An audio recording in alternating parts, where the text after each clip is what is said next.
The art of managing wisdom teeth intelligently, created for parents of teens with wisdom teeth.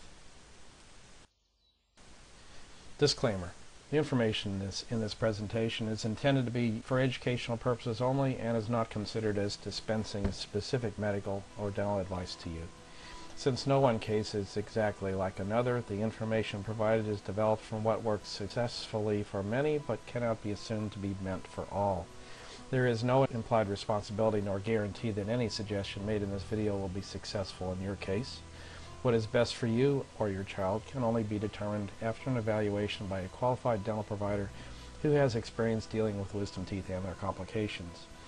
Proceeding with this presentation implies understanding and acceptance of the above.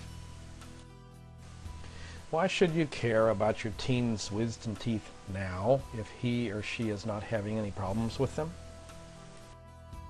Good question. As an oral surgeon, over the past 25 years, I have removed wisdom teeth from patients ranging in age from 13 to 100. This is what I've learned. It does not pay to wait. Potential problems, surgical difficulty and complications, overall expense and time lost increase with the passage of time. It just gets harder with age. Consider these possible scenarios. Your son or daughter suddenly develops a painful swelling of their gum or cheek next to a wisdom tooth, an infection that will take at least 5 to 7 days for the right antibiotic to treat.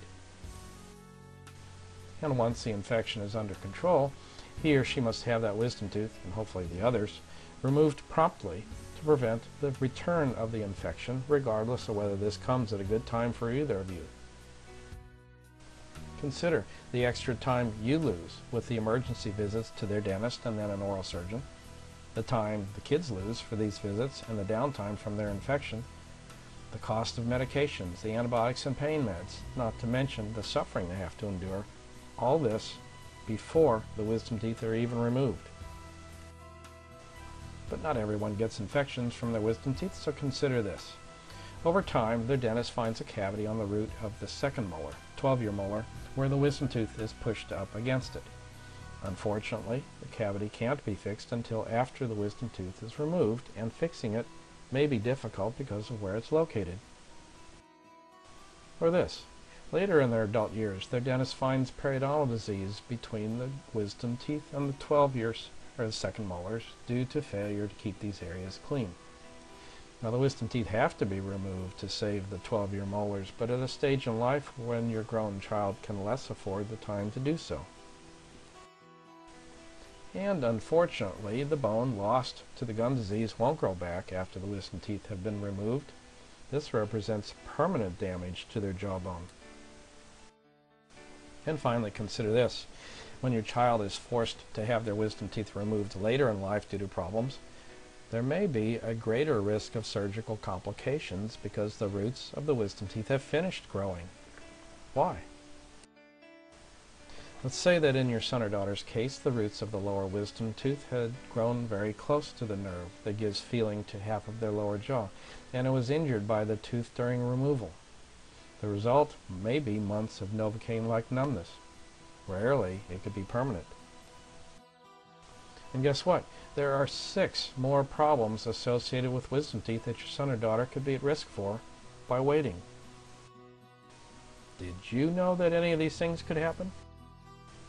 Probably not, yet it's your child who will be the one to suffer the consequences of your ignorance. But who knew? Oral surgeons know, and that's the reason for this presentation.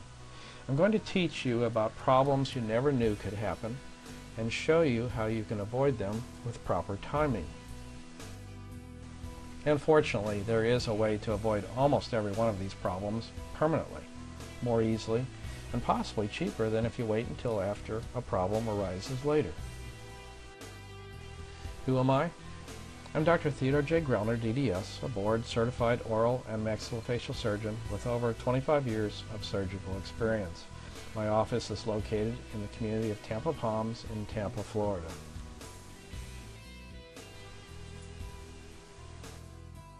So, again, why not wait until your teen starts having a problem to deal with their wisdom teeth? Well, Let's first quickly run through the 9 problems that wisdom teeth can cause, roughly in the order that they might appear. Then I will show you 4 more problems that wisdom teeth, especially the lower ones, can cause, complicating their removal. Let's get started. 1. They can block the second molars, the 12-year molars, from coming into the mouth properly. This is uncommon, but it becomes a bigger problem if it's delayed. They can cause gum infections when they come in only partially. You see the tooth labeled wisdom tooth is not quite up to the level of the teeth in front of it. This tooth is only just partially in the mouth. There is not room for it to come in all the way. If you look at the right side of the top of the tooth, you see sort of a dark halo that surrounds the tooth. That's where bone has been lost because of disease-causing bacteria that rest under the gum covering that portion of the wisdom tooth. I also have labeled with a blue arrow pointing to a very, very curved root. The root is almost curved 90 degrees. Imagine how difficult this tooth is going to be to remove. 3. They can bite the cheek or gums when they don't come in properly. The broad blue arrow points to an upper wisdom tooth that actually has drifted down farther than the teeth in front of it. The red arrow points to an area where the gum got infected because the lower wisdom tooth actually was sitting fairly high, but the tooth is on its side and can't come in the mouth, so that allowed bacteria to get under the gum tissue covering this wisdom tooth. Well, that bacteria eventually caused the gum to get infected. The gum got swollen, then was bitten into very easily, in fact just with closing of the mouth, because the upper wisdom tooth had drifted too far down below the teeth in front of it. 4. They can cause crowding of the other teeth.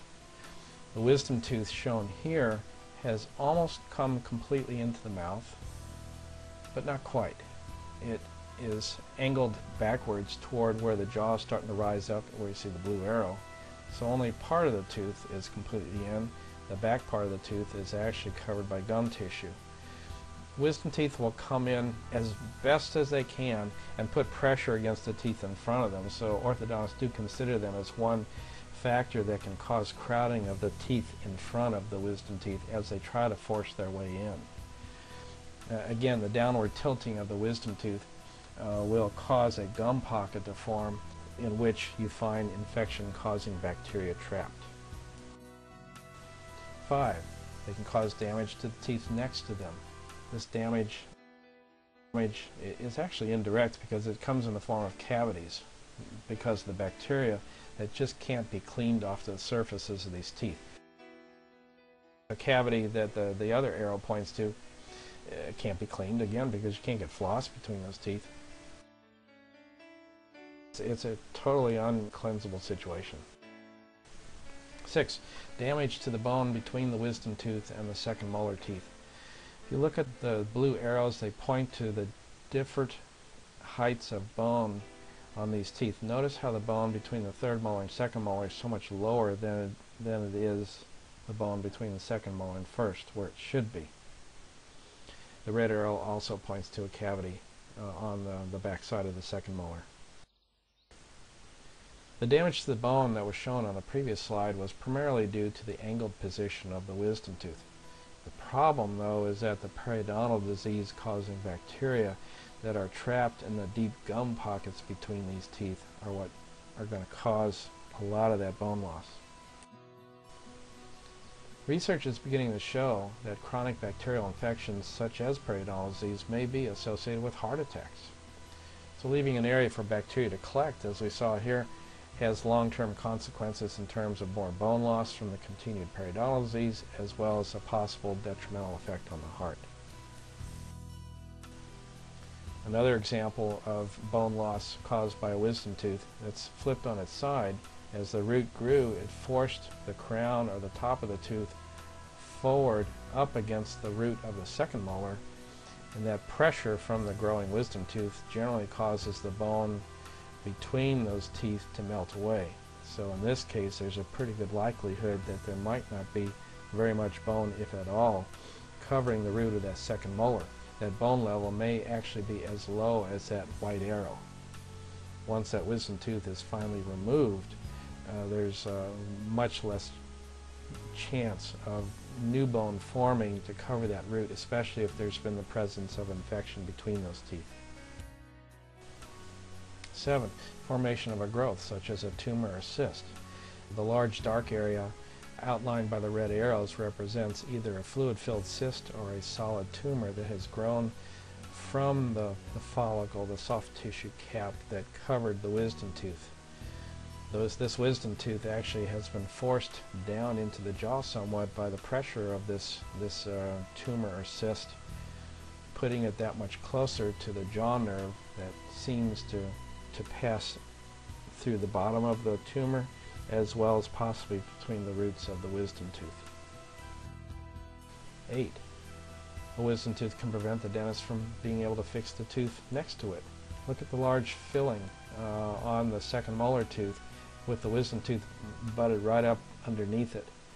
If this tooth needed to have a crown because the filling was failing, the dentist wouldn't be able to construct that crown with that wisdom tooth in the position that it's in. The wisdom tooth would have to come out.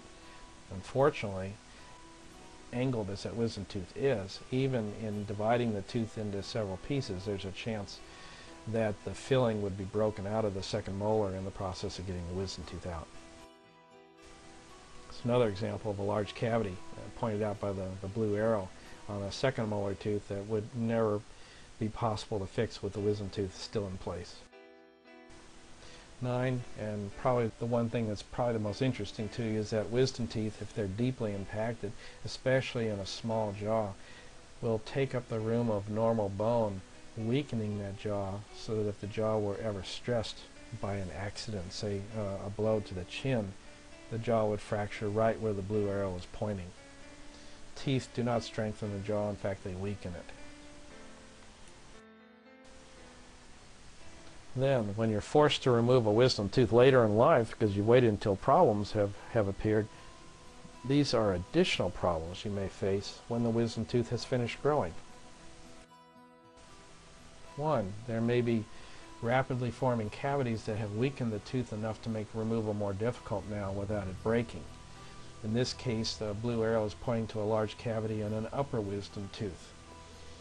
Now, I have the first molar, second molar also labeled, and I want you to look at the white fillings in these teeth. Compare the size of those fillings as we go back in the mouth. The first molar is closer to the mouth, the wisdom tooth closer to the throat. Look at how much bigger the filling becomes from first molar to second molar to the size of the cavity in third molar. And consider that the third molar is the youngest tooth in the mouth, yet look at how large the cavity is. What does that tell you? Second, wisdom teeth can form in some very difficult to reach places. This wisdom tooth would be a tough tooth to remove, and in fact had to be, because for some reason, even though it looks like it's covered by bone, there must have been an area where the gum tissue and bone had broken down to allow infection to form at the top of that wisdom tooth, and the tooth had to come out after the infection was cleared up.